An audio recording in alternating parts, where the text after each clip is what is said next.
Hi, எல்லோருக்கும் வணக்கம். Bigg Boss season 8 Tamil. So இந்த வீடியோவில் செகண்ட் ப்ரோமோ வந்து ரிலீஸ் ஆயிருக்கு. அதை பற்றி கண்டிப்பாக டிஸ்கஸ் பண்ண போகிறோம். அதாவது இனிமேல் நீ வயசுக்கு வந்தால் என்ன, வராட்டி என்ன அப்படின்ற மாதிரி நம்ம கவுண்டமணியோடைய காமெடி வந்து இருக்குது.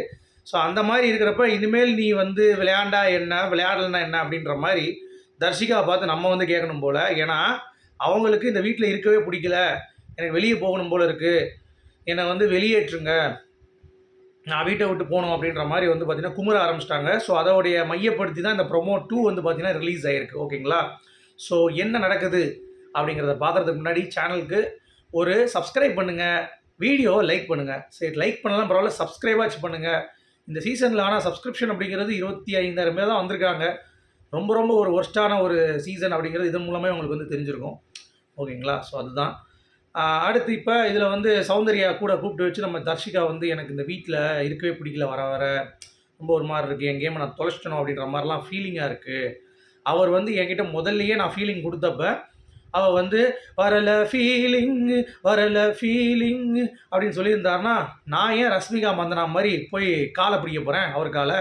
அவர் வந்து வந்துச்சே ஃபீலிங்கு அப்படின்னு சொன்னார். அதனால் நான் ரஷ்மிகா மாதிரி காலை பிடிச்சி அப்படி இப்படி ஆடினேன். அதில் என்ன ஆகிடுச்சுன்னா, அவருக்கு சுலுக்கிச்சு காலை தூக்கும்போது எனக்கும் மூஞ்சில் பல்லு பட்டு ஒரு மாதிரி ஆகிடுச்சு. அதுக்கு என்ன பண்ணுறது அப்படின்ற மாதிரி அந்த பிள்ளை வந்து பார்த்திங்கன்னா ஃபீல் பண்ணுது. அதுக்கு சௌந்தர்யா, அவள் எப்பயுமே சேஃப் கேம் தானே ஆடுறா, அப்பா நீ அவங்க கூட பேசுகிறோம் போல் உங்ககிட்ட பேச முடியாது அப்படின்ற மாதிரி பல்லு போன கிளைய கூட வந்து ஒரு டிஸ்கஷன் இருக்கும்ல, அந்த மாதிரி ஒரு பள்ளி, இன்னொன்று பக்கத்தில் வந்து பார்த்திங்கன்னா ஒரு ஊர்கிழவி. ஸோ ரெண்டும் உட்காந்து ஒரு இது மட்டும்தான் இல்லை வச்சு அடிக்கிறது, டிங்கின்னு அடிச்சு உட்காந்து என் மாப்பிள்ளை விஷால் பாத்தியாடி அப்படின்ட்டு கட் பண்ணால் விஷால் அன்சியும் சொல்லி மாவு பேசுகிறேன். பயங்கரமாக இருக்குது அந்த ஒரு ஃபீலிங்கே, வந்து யூனிக்கான ஃபீலிங். அதாவது விஷாலோட குறும்படத்தை பார்த்து அவன் கண் கலங்கி எவ்வளோ எமோஷன்ஸ் பண்ணியிருக்கீங்கன்னு சொல்லி நீ பிக் பாஸ்ட்டை சொன்னால் பார்த்தீங்கன்னா முதல் ப்ரோமோ அது என்ன தெரியுமா, ஃபுல்லாகவே தெரியல. இப்போ திடீர்னு ஒரு பிட்டு படம் வந்து நம்ம நைட்டு பார்க்குறோன்னு வைங்களேன், நீங்களாம் பார்த்துருப்பீங்க. அதாவது இது கொஞ்சம் அடல்ட் காமெடி தான், கொஞ்சம் அது பிடிக்காதவங்க அப்படியே ஸ்கிப் பண்ணியிருக்கேன். என்னன்னா என்னடா இது வசனமும் புரியல ஒன்றும் புரியல அப்படின்ற மாதிரி. அதே மாதிரி இவனுக்கு வந்து வசனமும் புரியலை, ஒன்றும் தெரியல, இருட்டாகவே இருக்கேடா Vishal. Big pass AV cut பண்ணும்போது ஒரு வெளிச்சத்தில் இருக்க மாதிரி ஏதாவது இருக்கா, எல்லாம் இருட்டில் தான் இவன் பண்ணியிருக்கேன் அப்படின்ற மாதிரி கட்டிங் கூட பயங்கரமாக இருந்திருக்கு. ஸோ அந்த மாதிரியான ஒரு விஷயங்கள் தான் இதில் நடந்திருக்கு. இதில் என்னை பொறுத்த வரைக்கும் தர்ஷிகாவுடைய ஃபீலிங்கு பயங்கரமான ஃபீலிங்கு, பார்க்குறதுக்கே ரொம்ப கஷ்டமாக இருந்தது. ஸோ நீங்கள் இதை எப்படி பார்க்குறீங்க அப்படிங்கிறத சொல்லுங்கள். அதுக்கு முன்னாடி ப்ரொமோ ரியாக்ஷன் போயிடலாமா, பார்த்துட்டு போயிடலாம். ஸோ விஷால் அவன் பண்ணது தப்பு தான், ஃபீலிங்ஸை கொடுத்துட்டான், அதுக்காக என்ன பண்ண முடியும், வாங்கி தான் ஆகணும். இப்போ புலம்பி என்ன பிரயோஜனம், என்னோட அழுக்கவே முடியலடா, ரொம்ப ட்ரை பண்ணுறேன். அவன் ஃபுல்லாக உட்காந்து அன்சின்னு தடவிட்டு இருக்கான்டா.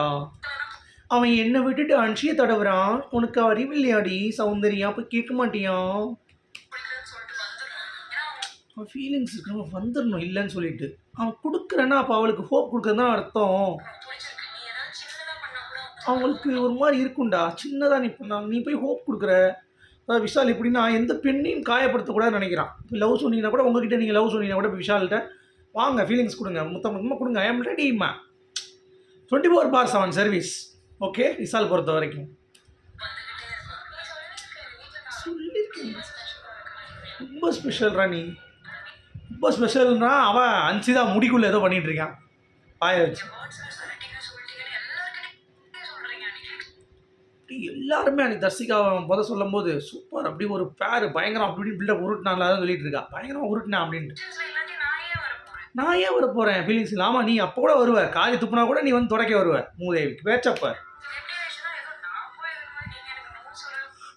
எப்படி ஆயிடுச்சு, நான் போய் அப்படியே நீ என்னமோ நோ சொல்லாத மாதிரியும் அப்படின்னு. ஆமாம் அதானே உண்மை, மூஞ்சப்ப சரி, அவன் எல்லா இடத்துலையும் சேஃபாக தான் இருப்பான். It's not like friendship you know. அப்படியே சொல்லிட்டு கடை நீ பாட்டு பெணாத்திக்கிட்டு என்னத்தை சொல்கிறது இவங்கிட்ட. இது ஒரு ப்ரோமோ, இதுக்கு லைவ் வாங்கின ஏகப்பட்ட பேர் கமிட்மெண்ட் வேறு. லைவ் வாங்க நேரத்தா லைவ் வாங்க. நீ மூஞ்சில் வேணால் ஒரு வாந்தி எடுத்துகிட்டு போயிடலான்னு பார்க்குறேன் இந்த சீசன் பார்த்ததுக்கு. சரி, மறந்துடாமல் விஷாலோட அப்புறம் ஏவி பார்த்துட்டு ரெடியாக இருங்கண்ணா. எமோஷன்ஸ் அள்ளும். ரொம்ப அள்ளுமா. எமோஷன்ஸ் பயங்கரமா இருக்குமா. பயங்கரம். வரட்டப்பா. பை.